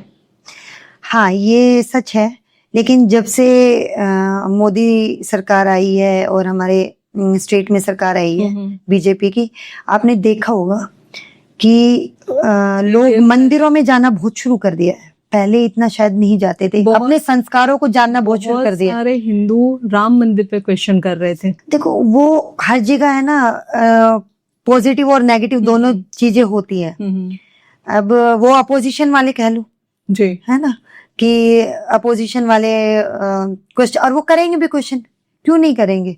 इतने सालों से जो चीज उन्होंने नहीं बना के दी है, जो हमारी आस्था का एक प्रतिबिंब है, जो हमारा अधिकार था, जो हमारा अधिकार था, और वो हमारी सरकार ने, बीजेपी सरकार ने बना के दिया है। बहुत सारी चीजें हैं जो हमारी सरकार ने की है, तो क्वेश्चन क्यों नहीं करेंगे। किसी भी तरीके से इन्हें ब्लेम किया जाए। हाँ देखो, हर चीज पैरेलल चलती है, चाहे वो आस्था लगा लो, चाहे वो सरकार की उपलब्धियां लगा लो, वो सब चीजें पैरेलल चलती है। हम कहते हैं कि सड़क नहीं, ग्राउंड पे क्या काम किया है, ग्राउंड पे भी काम हो रहा है, लेकिन आस्था भी तो हमारे संस्कारों से जुड़ी हुई है। क्यों ना हो उस पे काम, क्यों ना बने मंदिर, क्यों ना बने हमारे मथुरा में मंदिर, बनना चाहिए। बिल्कुल बिल्कुल। तो मोदी जी की आपको सबसे बेस्ट बात क्या लगती है? मोदी जी की सारी बातें ही बेस्ट है, खासकर जो महिलाओं के प्रति उन्होंने संज्ञान लिया है ना। इवन मैं सच बताऊं, मुस्लिम महिलाएं मोदी जी को बहुत पसंद करती है जी। उन्हें 3 तलाक श्राप से उन्होंने मुक्त किया है। और आप यूपी में मुस्लिम महिलाओं को, मैंने जब देखा था इलेक्शंस में, मुस्लिम महिलाओं ने बहुत सपोर्ट किया था मोदी जी को, हमारे योगी जी को बहुत सपोर्ट किया था। इवन हर जगह अगर आप बात करना चाहोगे ना, उनसे अकेले में बात करना, क्योंकि मैं करती हूँ, बहुत मुस्लिम महिलाओं से बात करती हूँ, तो वो बहुत सपोर्ट करते हैं बीजेपी को, ऐसा नहीं है नहीं करते। क्योंकि सड़कों पे खुलकर चलना भी यूपी में पहले पॉसिबल नहीं था लड़कियों के लिए। हाँ, बिल्कुल। और अब तो लोग खुल के चलते हैं, जबकि कहते हैं कि मुसलमानों को दबाया जा रहा है, बिल्कुल नहीं। मुझे कहीं ऐसा नहीं लगा। हाँ, एक चीज बताइए, जो हमारी योजनाएं निकलती है, चाहे वो सेंट्रल गवर्नमेंट से निकले, चाहे वो स्टेट गवर्नमेंट से निकले, सारे धर्म के लिए इक्वल, वो सबके लिए है। बहुत से मुस्लिम्स है जिनको, अब आप बिहार में देखिए, वो कहते हैं कि हाँ हमें राशन मिलता है, हमें सब कुछ मिलता है। तो ऐसा थोड़ी ना है कि हम धन देख के चीजें बांटते हैं या योजनाएं निकालते हैं, कभी नहीं। हाँ देखिए, हमारी मोदी सरकार ने महिलाओं को लेके 33% आरक्षण किया है। और फिर स्टेट गवर्नमेंट ने अभी लाडो लक्ष्मी योजना के तहत 2100 रुपए हर महिला के अकाउंट में डालने का एक काम किया है। एक ये योजना निकाली है जिससे महिलाओं को बहुत आत्मनिर्भरता मिलेगी। और भी बहुत सारी योजनाएं महिलाओं को लेके जो हमारी सेंट्रल गवर्नमेंट और स्टेट गवर्नमेंट निकाल रही है और आगे भी बढ़ा रही है। ये 2100 रुपया हर महिलाओं के लिए है या जो पॉवर्टी लाइन से? एक क्राइटेरिया हुआ है, वो क्राइटेरिया हमने सभी को दिया हुआ है। तो ये ऑनलाइन ही सारे पैसे ट्रांसफर होंगे? हाँ जी, क्योंकि पहले जब ऑनलाइन चीजें नहीं थी तो बीच के लोग बोलते थे ना कि पैसों को खा जाते थे, लोग दौड़ते रह जाते थे। नहीं, आपने भी देखा होगा 2014 के बाद तो बहुत सारी चीजें ऑनलाइन हो गई है, क्योंकि करप्शन को हमारा मोटिव है बीजेपी सरकार का कि करप्शन को खत्म करना। कि बीच में भी ट्रॉली जो पैसे खा जाते थे वो पॉसिबल नहीं है और ये डायरेक्ट अकाउंट में ही जाएगा। इवन कल हमने अपने वार्ड 21 में भी कैंप लगाया था लाडो लक्ष्मी योजना को लेके, क्योंकि कल हरियाणा दिवस भी था। तो हमारा कैंप भी लगा था। तो हमने फॉर्म भरवाए हैं और उनके अकाउंट नंबर लिए, अकाउंट में जाएंगे पैसे, डायरेक्ट जाएंगे। ओके। तो ग्रीन गुरुग्राम को लेके क्या इनिशिएटिव ले रहे हैं आप? लाइक कुछ पार्क्स वगैरह बनवाना? हाँ, ग्रीन गुरुग्राम को लेके जो हमारे सेंटर मिनिस्टर है माननीय भूपेंद्र जी और हमारे जो स्टेट के मिनिस्टर है आदरणीय नरबीर जी, इन्होंने बहुत बड़ा इनिशिएटिव लिया हुआ है। एक तो पेड़ों को लगाना, ज्यादा से ज्यादा पौधारोपण करना। अभी आपने देखा होगा कि लाखों पेड़ लगाए हैं। और दूसरा है कि पार्कों का डेवलपमेंट बहुत जरूरी है। हमने सारे पार्क मेरे वार्ड में RWS को दिए हुए हैं। कितने पार्क्स बनाने की प्लानिंग है? हमारे वार्ड में 117 पार्क हैं। कुछ 30-37 पार्क अराउंड वो डेवलप नहीं थे जब मैं आई थी। तो हमने जल्द से जल्द MCG को लेटर लिखा और उनको डेवलप करवाया। 6000 हमने लगभग पौधारोपण करवाए। उसमें RWA को हमने साथ लिया, NGOs को साथ लिया, यूथ को साथ लिया और लगातार हम अभी भी पौधारोपण कर रहे हैं। अभी भी हमारे पास RWS के फोन आते हैं, पौधारोपण कर रहे हैं। तो ग्रीनरी को लेके एक अच्छा इनिशिएटिव हमारी सरकार ने लिया हुआ है और मैं सच बताऊं ये जरूरी भी है, क्योंकि पर्यावरण को देखते हुए अगर आप पेड़ नहीं लगाओगे तो ये आपके लिए हार्मफुल है। और पेड़ लगाना तो बहुत जरूरी है। और कहते हैं ना कि मरने के साथ एक पेड़ तो हम लेके भी जाते हैं। तो मैं तो कहती हूँ कि 10 पेड़ तो लगाओ कम से कम। अगर एक बंदा भी 10 पेड़ लगाए और उसका साथ में रख रखाव भी करे, वो बहुत जरूरी है। तो ग्रीन गुरुग्राम को लेकर बहुत ही बड़े लेवल पे काम चल रहा है। हाँ, हमारे मंत्री जी और सेंट्रल मिनिस्टर जी बहुत इस चीज को लेके एक्टिव है और वो कर भी रहे हैं इस पे काम। जी। अच्छा, सन सिटी और सेक्टर 54 जैसे एरियाज में ट्रैफिक को भी लेके काफी सारी समस्याएं आ रही हैं और पार्किंग को भी लेके काफी इश्यूज होते हैं, तो इसके बारे में आप क्या कर रहे हैं? एक्चुअली पार्किंग को लेके इवन सन सिटी और 54 में नहीं, हर जगह बहुत प्रॉब्लम्स आती हैं। दिक्कत क्या है कि यहाँ पे घर कम है, गाड़ियां ज्यादा है। एक घर में 2 या 4 लोग होंगे ना तो वो 4 गाड़ियां होती हैं, जबकि पार्किंग होती है हमारे पास 1 या 2 लोगों की गाड़ियों की। तो दिक्कत तो आएगी पार्किंग की। लेकिन अब क्या है, जब हमें JCB और ट्रैक्टर मिल गया है तो हम जितने भी खाली प्लॉट्स हो गया या खाली लैंड हो गई, हुड्डा की लैंड हो गई, हमने उनको क्लीन करवाया जो रेजिडेंशियल एरिया के पास है। और वहाँ पे पार्किंग की सुविधा की है कि भैया आप कोशिश की है। ऐसा तो नहीं कह सकते कि खत्म हो जाएगी, बट ये है कि हाँ थोड़ा सा मैनेज हो जाए। लेकिन ये लोगों को भी समझना जरूरी है और इससे पॉल्यूशन भी कम होगा जब आप गाड़ियों का कम इस्तेमाल करोगे।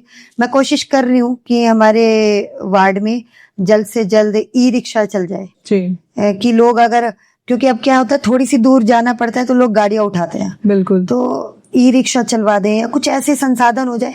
और आप विदेशों में देखोगे ना, लोग साइकिल पे जाते हैं, कहीं भी जाना हो ना थोड़ी दूर, उससे आपकी हेल्थ भी अच्छी रहती है, पोल्यूशन भी नहीं होता है और ठीक है, एक मोटिवेशन भी मिलता है। यहाँ लोग साइकिल कम ही प्रेफर करते हैं, यहाँ करते ही नहीं है प्रेफर। इवन पैदल चलना भी प्रेफर नहीं करते। अगर थोड़ी सी भी दूर जाना होगा तो गाड़ी उठाई और फिर जाते हैं। फिर कहते हैं कि जाम लगता है, पोल्यूशन होता है। लेकिन हम ये नहीं सोचते कि दिक्कत कहाँ से आ रही। पहले तो क्या था ना कि एक घर में एक गाड़ी होती थी, 4 लोग उसमें बैठते थे। अब एक इंसान पे 2 से 3 गाड़ियां, लोग शौक से अलग अलग गाड़ियां रखते हैं। लेकिन ये समस्या तो है, तो इसको लेके कुछ इनिशिएटिव ले रहे हैं?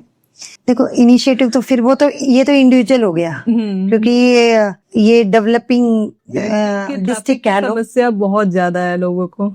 हाँ, ट्रैफिक की क्यों नहीं होगी? एक बंदे के बस पास यहाँ पे आप देख लो, किसी भी क्षेत्र को ले लो, यहाँ पे लोगों के पास 4-4, 5-5, मतलब ऐसा तो कोई बंदा ही नहीं होगा जिसके पास गाड़ी ना हो, फर्स्ट ऑफ ऑल तो। और ये तो मिलेनियम सिटी है, और अब तो ये इंटरनेशनल लेवल पे भी फेमस हो गई है। जी जी। यहाँ का जो फ्लैट है वो 100-100, 150-150 करोड़ का एक बिकता है ना, आराम से। और उनके पास सोचो गाड़ियां कितनी होगी, जी। है ना। कोई भी सामान लेने जाते, सब्जी भी लेने जाते होंगे, तो भी वो ड्राइवर गाड़ी लेके जाता होगा। आप देखो ना, एक सिंगल इंसान जब एक गाड़ी में बैठ रहा है, बड़ी सी गाड़ी जो 7 सीटर है, और जिसमें एक ड्राइवर और एक जो गाड़ी का ओनर है वो बैठा है, तो मैं भी कई बार कहती हूँ कि कितना मतलब ये जगह ऑक्यूपाई कर रहे हैं। हाँ बिल्कुल। हाँ, तो वही तो बात है ना कि हम यूटिलाइज नहीं कर रहे हैं चीजों को, हम उसको है ना एक्स्ट्रा में ले रहे हैं। मतलब अगर गाड़ियां दिखावे के लिए, वो भी किस लिए दिखावा? 4-4 गाड़ियां हमारे पास है, हर इंसान अलग गाड़ी लेके चल। अच्छा, सेम प्रोग्राम में जाएंगे लेकिन गाड़ी अलग अलग होती है जी। एक ही घर से सेम प्रोग्राम में जाएंगे, एक घर से जाएंगे, लेकिन गाड़ियां अलग अलग होती है। और फिर लोगों के पास फैसिलिटीज ज्यादा हो गई है, और फिर दिखावा ज्यादा, कह सकते हैं कि दिखावा ज्यादा हो गया। और फिर कहते हैं ट्रैफिक जाम में प्रॉब्लम्स होती है, तो फिर वो ब्लेम आता है कि सरकार पे, कि सरकार काम नहीं करती है। तो थोड़ा सा इनिशिएटिव तो खुद को भी लेना पड़ेगा। बिल्कुल। अगर आज के टाइम में कोई महिला आकर आपसे कहे कि मैं पार्षद बनना चाहती हूँ, तो आप क्या सजेस्ट करेंगे? देखो, आज की महिलाएं ना बहुत सक्षम हो गई है जी, स्वावलंबी हो गई है, सेल्फ डिपेंडेंट हो गई है जी, ठीक है। और खासकर यूथ, जब लड़कियां मुझसे मिलती है ना, और वो मुझसे मोटिवेट होती है, और वो पूछती है कि आपको अच्छा लग रहा है पार्षद बन के, या कुछ भी क्वेश्चन करती है, तो मुझे भी लगता है कि हाँ, वो मोटिवेट होती है इन चीजों से। सब क्या होता है कि लड़कियों को खासकर टीचर लाइन में भेज देते हैं, या अब तो खैर काफी स्कोप आ गए बच्चों के लिए, पॉलिटिक्स में लोग कम भेजते हैं। इवन लड़कियां भी कम सोचती है कि मैं पॉलिटिक्स में जाऊं, पार्षद बनूं। पॉलिटिक्स मतलब बहुत लोगों का है कि बहुत गंदा क्षेत्र है ये, बहुत लोगों का ऐसा कहना है, तो इस बारे में आप क्या कहेंगे? देखो, जब तक मैं पॉलिटिक्स में नहीं थी ना, मुझे भी ये सुनने में आता था कि नहीं नहीं, महिलाओं के लिए ठीक नहीं है। अच्छा। लेकिन मुझे लगता है सब चीजें अपने ऊपर डिपेंड करती है, कि अगर हम ठीक है ना, तो हमारे लिए सब चीजें ठीक है। वो सारी चीजें हमारे ऊपर डिपेंड करती है, चाहे वो पॉलिटिक्स, कोई भी फील्ड लगा लो, मैं सिर्फ पॉलिटिक्स को नहीं कहूंगी, किसी भी फील्ड में आप देख लो, अगर आप ठीक हो तो आपके लिए कुछ भी गलत नहीं है, चाहे वो पॉलिटिक्स है या कुछ भी क्षेत्र है। और जहां तक महिलाओं की बात है, महिलाओं को आगे आना चाहिए, इवन पॉलिटिक्स में आना चाहिए, क्योंकि महिलाएं जब घर संभाल सकती है ना, बच्चों को संभाल सकती है ना, तो वो क्षेत्र को भी संभाल सकती है, देश भी संभाल सकती है। और मुझे लगता है जब तक महिलाएं आगे नहीं आएगी, महिलाओं का हक उन्हें नहीं मिलेगा, शायद वो महिलाओं के लिए बहुत बेहतर काम कर सकती है। हाँ बिल्कुल। अब मैं अपने वार्ड की बात करूँ ना, जब से मैं बनी हूँ, तो क्या है कि महिलाएं मेरे से जुड़ रही है। वजीराबाद गांव की महिलाएं हैं, शायद ही उन्होंने कभी किसी पार्षद को बोला हो कि बेटा मेरा ये काम कर दो, या किसी महिला को बोला हो, क्योंकि कई जगह ये होता है कि महिलाएं कम दिखती है, अगर कोई पार्षद भी बनता है तो उनके पति उस चीज को हैंडल करते हैं। जी जी। अब क्या होता है, पंचायत मूवी में देखने को मिला था। हाँ राइट। तो और ये फैक्ट भी है, क्योंकि जो भी ये मूवी या सीरीज बनती है वो हमें को देख के बनती है जी। तो अब क्या है कि जब मैं अपने ऑफिस में बैठती हूँ तो महिलाएं आती है मुझसे मिलने, महिलाएं अपनी समस्याएं खुद बताती है, महिलाएं मुझे खुद फोन करती है, और उनको कंफर्टेबल भी लगता है, मुझे बुलाती भी है कि बेटा आना घर पे चाय पीने के लिए, या अच्छा वो भी खुल के आते हैं मेरे ऑफिस पे, क्योंकि अगर कोई वहां पे मेरे हस्बैंड बैठे होते या कोई और जेंट्स बैठे होते तो उनको थोड़ा हिचक होती, नहीं जाती महिलाएं, खासकर गांव की महिलाएं। चलो मैं हाई राइज की तो नहीं बोलूंगी, बट गांव की महिलाएं नहीं बोलती है, वो थोड़ा महिलाओं के साथ ही कंफर्टेबल होती है। और मुझे खुशी है कि मुझे वजीराबाद जैसा गांव मिला है, महिलाएं, इवन वजीराबाद गांव बहुत अच्छा है जी, है ना। तो इन्होंने मुझे चुनाव में भी सपोर्ट किया है, चुनाव अब और अभी भी सपोर्ट कर रहे हैं। देखो कहीं ना कहीं आलोचनाएं होती है, ऐसा नहीं है कि हर चीजें सब पॉजिटिव ही बोलेंगे। अब देखो मैथिली ठाकुर को जब से टिकट मिला है तब से कितनी आलोचनाएं हो रही है, उनपे कितने सारे एलिगेशंस लगने स्टार्ट हो गए हैं। नहीं, आलोचनाएं होती है, इवन इलेक्शन में भी मुझे पता नहीं क्या क्या बोला गया था, लेकिन क्या था, इलेक्शन अचानक आया, अचानक मैंने मन बनाया कि इलेक्शन क्या लड़ना बोला है। गया था? बहुत कुछ बोला गया था। कैसे एक दो नेगेटिव चीजें और कैसे आपने उसे फेस किया? एक्चुअली क्या है, उस वक्त मेरा मोटिव था कि जो मुझे जिम्मेदारी भाजपा पार्टी ने टिकट दे के दी गई है, मुझे उस पे खरा उतरना है, जी। मुझे ग्राउंड पे आना है और लोगों के बीच में जाना है, क्योंकि मुझे कोई नहीं जानता था। एज ए महिला मोर्चा अध्यक्ष मैं पार्टी में काम कर रही थी, बट मेरे शायद ही कभी बैनर लगे हो, शायद ही मुझे कोई जानता हो। एकदम पार्टी फेस था, न्यू फेस था लोगों के लिए। तो जब मैं आई ग्राउंड पे उतरी तो ठीक है, लोग नया समझते थे, ये समझते थे। इवन वजीराबाद सबसे बड़ा गांव है जी। और लोगों को लगता था बाहर की है, पता नहीं हम कैसे इंटरेक्ट करेंगे, क्या कहाँ जाएंगे अपनी समस्याओं को लेके। जब मैं उनके बीच में उतरी तो सबने साथ दिया, सबने बहुत प्यार दिया था। हमारा लगभग 15 दिन का चुनाव पीरियड रहा था, जो कैंपेनिंग का था। हमें ना सुबह का पता था ना रात का पता था। उस वक्त मेरे दिमाग में कुछ नहीं था कि कौन मेरे बारे में क्या बोल रहा है। मेरा फेसबुक ब्लॉक करवा दिया था, होता होगा कि ब्लॉक हो गया था 3-4 दिन के लिए, तो सोशल मीडिया मेरा ब्लॉक हो गया था। अपोजिशन पार्टी वाले ने, पता नहीं किसने किया, मैं किसी का नाम नहीं लूंगी, बट हो गया था। फिर हमने उस पर एक्शन लिया, तो एसीपी को बोला, क्राइम ब्रांच को बोला, तो फिर 3 दिन तक मेरा सोशल मीडिया नहीं चल रहा था, एक्टिव नहीं हुआ। हाँ, एक्टिव नहीं हो पाया था। तो बहुत सारी चीजें हुई थी चुनाव में, होती भी होगी, सभी के साथ होती होगी, बट मेरा फर्स्ट टाइम था। बट ठीक है, अच्छा एक्सपीरियंस था। लोगों ने बहुत प्यार दिया, बहुत साथ दिया और अभी भी साथ दे रहे हैं। एक्चुअली सही होना और अच्छा होना भी बहुत बड़ी मुसीबत है। आपको बहुत सारे एलिगेशन से घेर दिया जाएगा। देखो, एलिगेशन हर किसी पे लगते हैं, सीता पे नहीं लगे हैं, लगे हैं ना। तो एलिगेशन से नहीं डरना चाहिए। अगर हम सही हैं, हमारा रास्ता सही है, हमारी मंजिल सही है, तो आप उस रास्ते पे चलते रहो। जी। कौन क्या बोल रहा है, अगर हम उस पे ध्यान दे गए ना तो हम भटक जाएंगे, हम डिस्ट्रैक्ट हो जाएंगे, अपने गोल को अचीव नहीं कर पाएंगे। हाँ, तो हमें तो अपना, वो कहते हैं ना कि मछली की आंख दिखती है, जी। तो वो मछली की आंख एक बार लोगों की बात हर्ट भी तो कर जाती होगी। करती है ना, बहुत करती है। इलेक्शन टाइम में भी करती थी, अब भी करती है। कई बार लोग बोलते हैं, जबकि हम हमेशा ग्राउंड पे रहते हैं। मैंने शायद ही कभी छुट्टी की हो जब से मैं बनी हूँ, शायद ही। मेरा अगर कोई सोशल मीडिया देखे, डेली की मेरी पोस्ट होती है और मैं डेली ग्राउंड पे रहती हूँ। कोशिश करती हूँ कि जहां से भी फोन आए मैं पहुंचूं। कई बार फोन नहीं उठा पाती हूँ, हो जाता है, मीटिंग्स में होती हूँ, नहीं उठा पाती, बट मैं कोशिश करती हूँ कि मैं सबके साथ टच में रहूं। तो होती है, आलोचनाएं भी होती है। अब देखो क्या होता है, जब आप आगे बढ़ते हो ना, तो बहुत लोग होते हैं जो उस रास्ते पे जाना चाहते हैं जी। तो वो देखते हैं कि अच्छा ये आगे बढ़ रही है तो हमारा रास्ता कट रहा है, वो आलोचनाएं भी करेंगे जी। तो नहीं करेंगे, तो उनका मकसद शायद अपना भला होता होगा, जनता का भला नहीं होता होगा, कह सकते हैं। अब ये तो पार्टियों में भी होता है कि कांग्रेस पता नहीं कैसे कैसे ब्लेम कर देती है, जबकि उनके पल्ले कुछ नहीं होता है ना। तो ये लोकल बॉडी में भी होता है ऐसा कि बहुत कुछ सहना पड़ता है, बहुत कुछ सुनना भी पड़ता है।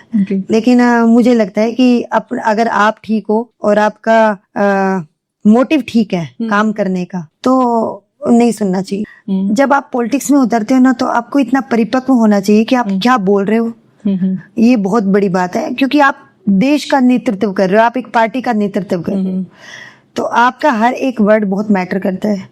अभी तो आजकल एआई के जमाने में किसी की भी वॉइस या किसी की भी वीडियोस बन जाती है और पकड़ पाना मुश्किल हो जाता है कि रियल है या फेक है। तो कभी एआई से डर लगा आपको? नहीं, किस लिए डरना है। जब मैंने कहा ना कि अगर आप सही हो ना, चलो एक टाइम के लिए एआई से बनेगा ना, लेकिन लेकिन एआई से भी पता चल जाता है, ऐसा नहीं है। अगर आप ध्यान से देखोगे ना पता चल जाएगा। बट ठीक है, मुझे लगता है कि लोग समझते होंगे, अगर मेरे से जुड़ेंगे ना लोग, वो मुझे जानते हैं कि मैं कैसी हूँ जी, फिर उनको पता चल जाएगा कि मैं ये काम कर सकती हूँ या नहीं कर सकती। जनता का विश्वास सबसे बड़ी विश्वास जरूरी है, उनका साथ जरूरी है। तो और ये एआई किसने बनाया? इंसान नहीं तो बनाया, तो इंसान हटा भी सकता है, बिल्कुल, है ना। तो अगर एआई ने मेरे खिलाफ कुछ गलत बना भी दिया, तो मैं उसको सोशल मीडिया पे डालूंगी कि ये गलत है, ये मैं हुई नहीं।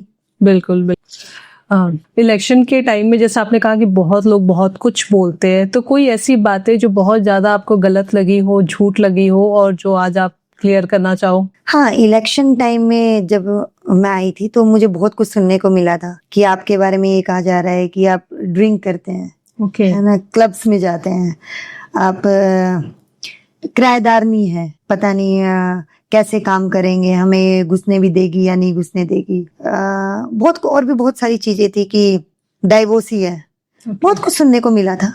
बट क्या है कि जबकि मेरे हस्बैंड प्रॉपर ग्राउंड पे थे, उन्होंने पूरा साथ दिया था। और जैसे ही इलेक्शन खत्म हुआ, मैंने एक वादा किया था वजीराबाद गांव के लोगों को, क्योंकि ये आवाज मोस्टली वहीं से उठी थी। मैंने वादा किया था कि मैं जो अपना ऑफिस खोलूंगी वो वजीराबाद में ही ओपन करूंगी। और मैंने वहां के कम्युनिटी सेंटर में एक रूम में अपना ऑफिस खोला।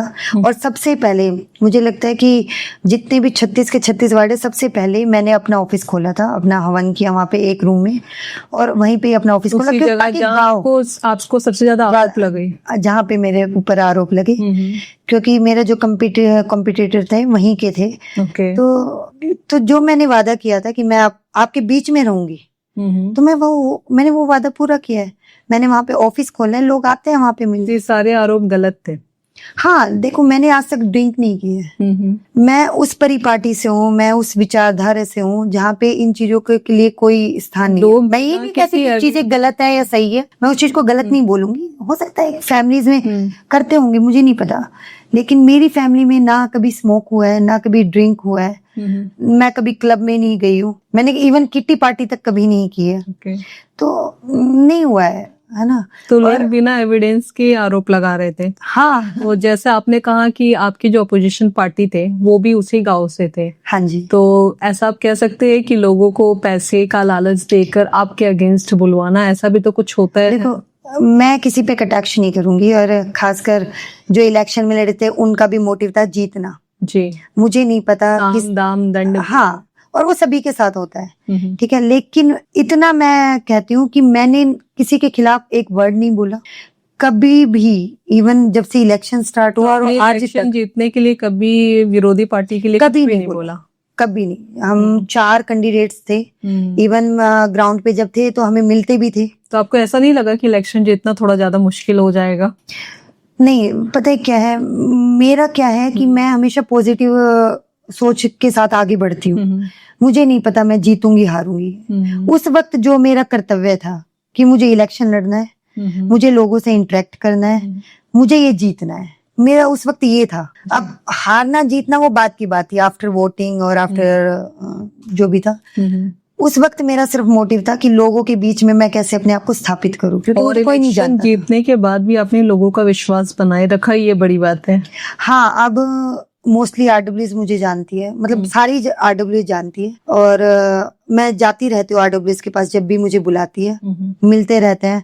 अभी बंगाली समाज का कार्यक्रम हुआ था, दुर्गा पूजा हुआ था। एक होता है उनका, हमने पहली बार गुड़गांव में रंगोली, उनका तो एल्पानो पता है एक वर्ड होता है, रंगोली बनाई हमने सड़क पे, वो अभी भी बनी हुई है। अच्छा, बंगाली समाज के साथ मिलके, बंगाली समाज के साथ मिलके दुर्गा पूजा पे, और वो अभी भी बनी हुई है, बहुत बड़ी रंगोली। तो जब आप इस तरीके से लोगों के बीच में जाती है तो लोगों को काफी अच्छा लगता होगा। हाँ, मैं अभी इसमें गई थी पहली बार, छठ पूजा में। जी। मैं पानी में उतरी हूँ तो पहली बार मैंने पूजा की, और देखो ये हमारी संस्कृति से जुड़ी हुई चीजें हैं, चाहे वो किसी भी समाज को लेके कह लो, ये सब चीज हमारी संस्कृति से जुड़ी हुई है, हिंदू धर्म से जुड़ी हुई है, तो हम क्यों ना इसको अपनाएं।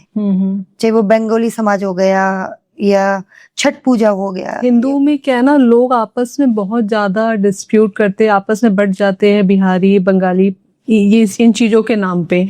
मैं बिहार से हूँ, मैं यूपी से हूँ, और बहुत सारे, या फिर अगर आप बिहार से भी हो तो अलग अलग कास्ट के बेसिस पे आपस में वो फाइट करते हैं, यूनिटी नहीं है। एक बात बताऊं, मैं सच्ची वाली बताऊं। जी जी जी। लोग नहीं बढ़ते हैं, पॉलिटिशियंस बांटते हैं जी। लोग जब से मैं इस फील्ड में आई हूँ, जो कि इलेक्शन लड़ने के बाद और इस वाली राजनीति में आई हूँ, आपस में लोग जाते हैं एक दूसरे के कार्यक्रमों में, लोग नहीं बढ़ते हैं। वोटों के चक्कर में पॉलिटिशियंस लोगों को बांट देते हैं। और अब तो हमारे कल्चर को इतना सपोर्ट मिल रहा है, आप देखोगे कि हर त्योहारों को बहुत अच्छे से मनाया जा रहा है। ये ब्लेम तो बीजेपी पे बहुत ज्यादा लगता है कि वो धर्म के नाम पे वोट बैंक खेलती है। हाँ, तो मैंने शायद इससे पहले बताया ना कि ऐसा बिल्कुल नहीं है। हम जो बीजेपी पार्टी है, हिंदुओं के लिए भी उतनी है और मुसलमानों के लिए भी उतनी है। जी, जी। जो योजनाएं आती है वो देख के नहीं आती कि ये हिंदुओं को दी जाएगी या मुसलमानों को दी जाएगी, वो सबके लिए होती है। इवन हमारे माननीय मोहन भागवत जी ने भी बोला है कि हमारी लड़ाई विचारधारा की है। जी जी। हमारी लड़ाई किसी धर्म से नहीं है, विचारधारा से लड़ाई है हमारी। हम किसी धर्म के अगेंस्ट नहीं है। हमारे इवन मुस्लिम समाज है हमारे आरएसएस से जुड़े हुए हैं, शायद किसी को पता ना हो। मुस्लिम राष्ट्रीय मंच है एक, वो आरएसएस का है। तो लोगों को पता नहीं होता कि आरएसएस सिर्फ हिंदुओं के लिए काम करता है। नहीं, बिल्कुल नहीं। आरएसएस हिंदू ऐसा नहीं है, हिंदू के आरएसएस विचारधारा के लिए काम करता है जी। लोग कह देते हैं कि आतंकवादी है या इस तरह की गतिविधियां करते हैं, बिल्कुल नहीं। आप जाओ ना, जो लोग इस तरह की बातें बोलते हैं, आप एक दिन अटेंड तो करो उनकी कार्यशाला। आरएसएस वाले को लोग कहते हैं कि वो बहुत ही कट्टर हिंदू होते हैं। देखो, अपने धर्म को अपनाना, अपनी संस्कृति को अपनाना अगर कट्टरता है तो मुझे कोई दिक्कत नहीं है इसको कहने में। मुझे कबूल है ये चीज। हाँ, कट्टरता का मतलब क्या होता है कि अपनी संस्कृति को अपना रहे हैं ना, तो इसमें दिक्कत क्या है? क्या मुस्लिमों को हम ये थोड़ी ना कह रहे हैं कि भाई तुम अपना धर्म छोड़ के और हिंदू बनो? नहीं ना, हम अपना हिंदू धर्म अगर बता रहे हैं लोगों को कि भैया तुम हिंदुओं के आगे अपने आप को स्थापित करो और आपस में जुड़ के रहो, तो इसमें गलत क्या है? बिल्कुल। तो कट्टरता का मतलब ये नहीं होता कि हम बांट रहे हैं। कट्टरता का मतलब ये भी नहीं है कि हम आपको तोड़ने की बात कर रहे हैं, आपके अगेंस्ट बात कर रहे हैं। बिल्कुल। हमने कब बोला कि भाई मुस्लिम आपस में भिड़ो? बिल्कुल नहीं बोला। जी जी। हम ये कब कहते हैं कि मुस्लिम आके हिंदुओं के साथ समावेश करो या हिंदू बन जाओ, जैसे धर्म परिवर्तन की बात आती है? ये हम कभी भी आरएसएस पे ऐसा आरोप नहीं आया कि इन्होंने धर्म परिवर्तन करवाया हो। बिल्कुल नहीं। तो फिर क्यों कट्टरता की बात आती है? अगर हम अपनी संस्कृति को फैला रहे हैं तो ये अच्छी बात है ना, क्यों ना फैलाएं हम अपनी संस्कृति को? और ये तो अच्छी बात है कि अपने धर्म की हम सब रेस्पेक्ट कर सकते हैं। बिल्कुल कर सकते हैं। और सभी धर्म एक समान होते हैं, और ये तो हमारे इवन आरएसएस में भी सिखाया गया है कि सभी धर्म एक समान है। कभी एक ऐसा नहीं दिखाया गया या ऐसा नहीं बताया जाता कि नहीं उस धर्म को गलत समझो या उस धर्म के खिलाफ जाओ, या उसके लिए कम कार्य करना है, हिंदुओं के लिए ज्यादा करना है। जब भी कोई भी फ्लड आता है या कोई भी ऐसी आपदा आती है तो जो हमारे संगी भाई होते हैं वो मैदान पे उतरते हैं और सभी धर्मों के लिए काम करते हैं। उसमें ये थोड़ा ना पूछा अच्छा तू हिंदू है तो तेरे लिए तुझको हम हॉस्पिटल पहुंचाएंगे और तू मुसलमान है तो नहीं पहुंचाएंगे, ऐसा नहीं होता है। बिल्कुल, वो सबके लिए काम करते हैं जी। तो फिर पता नहीं क्यों लोग कहते हैं कि बांट रहे हैं, लेकिन ऐसा नहीं। तो ये लोगों को समझने की जरूरत है कि आरएसएस एक ऐसा संघ है जो सबके लिए बराबर काम कर रहा है। सबके लिए बराबर है। वो ही कह रहे हैं ना, मैं कह तो रही कि सिर्फ विचारधाराओं की लड़ाई है और कुछ नहीं है जी। जो बांट रहे हैं उनके लिए लड़ाई है। जो हिंदू मुस्लिमों को बांट रहे हैं ना, जो ये राजनीति खेलते हैं, हमारी लड़ाई उनसे है। हमारे मुसलमानों से लड़ाई नहीं है, हमारे ईसाइयों से लड़ाई नहीं है। जो ये कहते हैं ना कि धर्म परिवर्तन कर रहे हैं, वो मैं हर किसी को टारगेट नहीं कर रही हूँ क्योंकि पांचों उंगलियां बराबर नहीं होती है जी। लेकिन कुछ ना कुछ तो होता है ना। आतंकवादी लोगों का ब्रेन वॉश भी कराया जाता है। इवन लव जिहाद का मामला मेरे सामने आया है, मैं इसको गलत नहीं। जब मैं CWC में थी तो लव जिहाद के मामले आए हैं मेरे पास कि हिंदू लड़कियों को लेके गए हैं। एक लड़की को तो दुबई ले जा रहे थे, उसको आसाम में पकड़ा था। तो केसेस आते थे हमारे पास, ऐसा नहीं है। और ये तो मेरे सामने की बात है, मैं तो सुनी सुनाई बात पे बात ही नहीं कर रही हूँ। अगेन मैं इस पे फिर से कहूंगी कि ये पेरेंट्स की रिस्पॉन्सिबिलिटीज है कि हम अपने रूट से क्यों नहीं कनेक्ट रखते अपनी लड़कियों को। बिल्कुल। तो मैं इसीलिए कह रही हूँ कि बच्चों से ज्यादा अवेयरनेस पेरेंट्स की होनी चाहिए। बिल्कुल कि भैया आप ध्यान रखो। As a councillor, as a पार्षद, आपकी सबसे बड़ी अचीवमेंट क्या लगती है आपको? देखो, एज ए काउंसलर जो अचीवमेंट है, मैंने लोगों को जोड़ा है अपने साथ जी, काम की है ग्राउंड पे। और कभी भी लोगों को ये फील नहीं हुआ कि पता नहीं कोई नेता हमारे बीच में है। उन्हें लगता है कि हमारी बहन हमारे बीच में आई है, हमारी बेटी हमारे बीच में आई है, और वो साथ जो मिलके काम करते हैं ना, मुझे वो अचीवमेंट बहुत बड़ी लगती है कि लोग खुल के अपनी समस्याएं बताते हैं और उस समस्या में सहभागिता करते हैं जी। कि अगर हम उस समस्या का सोल्यूशन करते हैं तो वो सहभागिता करते हैं कि हाँ हम इस समस्या का सोल्यूशन आपके साथ मिलके करवाएंगे। ऐसा नहीं है कि वो मुझ पे छोड़ देते हैं। तो ये बहुत बड़ी बात है कि मिलके काम करना। आने वाले टाइम में आप अपने अवार्ड को कहाँ देखना चाहती है? सबसे बेस्ट वार्ड, सबसे क्लीनेस्ट वार्ड, सबसे ग्रीनेस्ट वार्ड, ये मेरा वार्ड होगा। और कुछ एरिया है जो बहुत डिफिकल्ट है क्लीन करना, क्योंकि वहाँ पे वो मोस्टली एरिया झुग्गियों का है जी। है ना। तो अब वो कैसे होगा, वो थोड़ा एक चैलेंजिंग पॉइंट है मेरे लिए। जो झुग्गियों का है तो वहाँ पे क्या चैलेंज आते हैं, मतलब झुग्गियों को हटाना है या लोग हाँ, वहीं पे झुग्गियों- रहेंगे? क्योंकि वहाँ पे हजारों लोग रह रहे हैं उस एरिया में। वो मेरे ही वार्ड में आता है, सरस्वती कुंज। जी। उसमें हजारों झुग्गियां हैं। वहाँ पे कूड़ा जाता है, वहाँ पे सेग्रीगेशन होता है ना। वहाँ पे और भी एक्टिविटीज चलती है।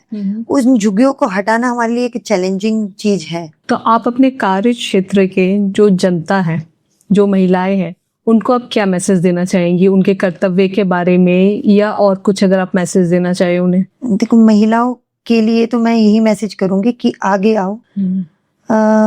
जरूरी नहीं है कि सिर्फ घर तक आप सीमित रहो। आज के समय में महिलाओं को हर चीज को बैलेंस करके चलना बहुत जरूरी है, चाहे वो परिवार को लेके हो, चाहे वो समाज को लेके हो, चाहे अपने कर्तव्य को लेके हो, हर चीज को लेके, और चाहे बच्चों को लेके खासकर। जी। मुझे सच में कई बार दुख होता है जब बच्चे गलत एक्टिविटी में मैं देखती हूँ, जब बच्चे मुझे थाने में खड़े हुए दिखाई देते हैं, जब बच्चे लड़ाई करते हैं, ड्रग्स लेते हैं, स्कूलों में वैप यूज किया जाता है, बच्चे यूज करते हैं। क्यों करते हैं यूज?